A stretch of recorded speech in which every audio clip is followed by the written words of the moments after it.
ఒక్కసారి సార్ చెప్పండి sir please. Press పరంగా పల్లవి ప్రశాంత్ ఏదన్నా మిస్టేక్ ప్రవర్తించుంటే ఐఎమ్ సారీ నా తరఫున. ఎందుకంటే అతనికి ఏం తెలియదండి. అతను మట్టి బిడ్డ పోరాటం చేసి గెలిచి అలా తెలంగాణ రాష్ట్రంలో ఒక రైతు బిడ్డ అయి ఇంత సాధించి ఆ లోపల ఆట ఆడేటప్పుడు నాకు తెలుసు ఎన్నో దెబ్బలు తాగించుకొని ఇక్కడ దెబ్బ తాకితే ఎదురు రూమ్ మీద అన్న ఇక్కడంతా నొత్తాది నాకేమైనా అయిద్దా అన్న అనేదాన్ని. అంటే లేదు తమ్ముడు, నువ్వు జనం కోసం ఆడాలి, నీకోసం ఎదురు చూస్తాను జనం. నేను వైల్డ్ కార్డ్ మీద వెళ్ళాను. తమ్ముడు నీకు మంచి పేరుంది, నువ్వు ఆడాలి, నువ్వు గెలవాలి, నేను నీకోసం పాట పాడటానికి వచ్చినా చెప్పినా. నేను లేకున్నా పర్వాలేదు తమ్ముడు, నేను పాటతో బతుకుతా బయట, కానీ నువ్వు ఆటతోనే బతకాలి బయటకు వచ్చి అని నేను అన్నా. సో ఇలా ఆట, ఆ పాట, నా పాట, ఆయన ఆట, ఆ టైటిల్ అదంతా కూడా ఇలా జైలు పాలైంది. చాలా బాధ అవుతుంది. సో బోలేశవాలి గారు జనం స్పందించి ఇప్పటికైనా సీఎం గారు ఈ విషయం తెలియజేయండి.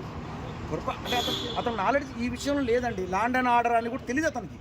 ల్యాండ్ అండ్ ఆర్డర్ ఇస్తే జనం కోకలుగా వచ్చి అభిమానులు వచ్చారనుకుంటాడు. ఇంతమంది ఓటేస్తే గెలిచిన అనే ఆనందంలో ఆయన ఏం చేస్తున్నాడో ఆయనకే తెలియదు తప్ప ఆయన ఏమైనా నేరం చేయలేదు, ఇది చేయలేదు. ఒకవేళ పోలీసు ఆ ల్యాండ్ అండ్ ఆర్డర్ని ఇబ్బంది పెడితే అది వాళ్ళని నేను గౌరవిస్తున్నా. వ్యవస్థను నేను చాలా గౌరవిస్తాను. ఎందుకంటే వ్యవస్థ ఉండాలి. పోలీస్ వ్యవస్థ లేకపోతే ఇవాళ మనం లేము.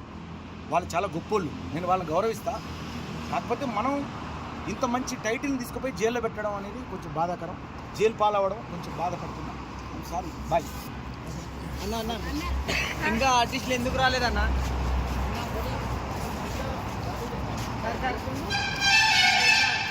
ఇంకా ఆర్టిస్టులు రాలేదు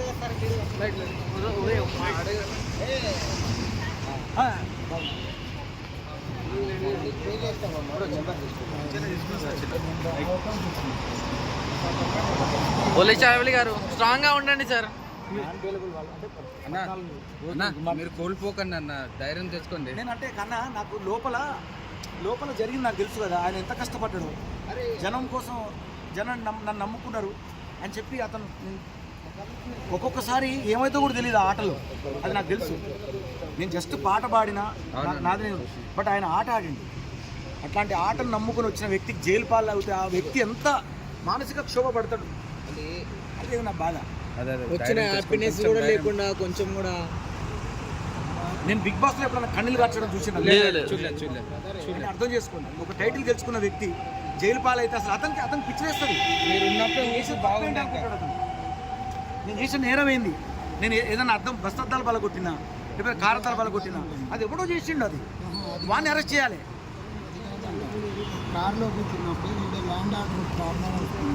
తెలీదు అసలు ల్యాండ్ ఆర్డర్ అంటే ఏందో అతనికి తెలీదు. నేను చెప్తున్నా కదా, అంత నాలెడ్జ్ లేదు అతనికి తెలియదు. అతను దున్నుతాడు, నారేస్తాడు, ఏదైనా చేస్తాడు, ట్రాక్టర్ దున్నుతాడు, ఆట ఆడంటే ఆట ఆడతాడు, పోరాటం చేస్తాడు, కింద పడతాడు, దెబ్బలు తాకించుకుంటాడు. నాకు తెలుసు కదా, నేను అతనితో ప్రయాణం చేసిన, నాకు తెలుసు బిగ్ బాస్ హౌస్. అతని క్యాప్టెన్సీ తీసేస్తేనే నేను ఏడ్చిన లోపల. అలాంటి మనిషి నేను. అతనికి అంటే అంత నాలెడ్జ్ చేస్తే అతను లేదు. నేను చెప్తున్నా కదా, ఒకవేళ ప్రెస్ వాళ్ళు ఏమన్నా అతని వల్ల ఇబ్బంది పడతామంటే నేను క్షమాపణ కోరుకుంటాను. ఎస్, ఇది నిజం. పోలీస్ వ్యవస్థ కూడా నేను క్షమాపణ కోరుకుంటాను. పోలీస్ వ్యవస్థ ఎస్ నిజం చెప్తున్నా. Love you. ఆ వ్యవస్థ లేకపోతే మేము లేవు, మనం లేవు.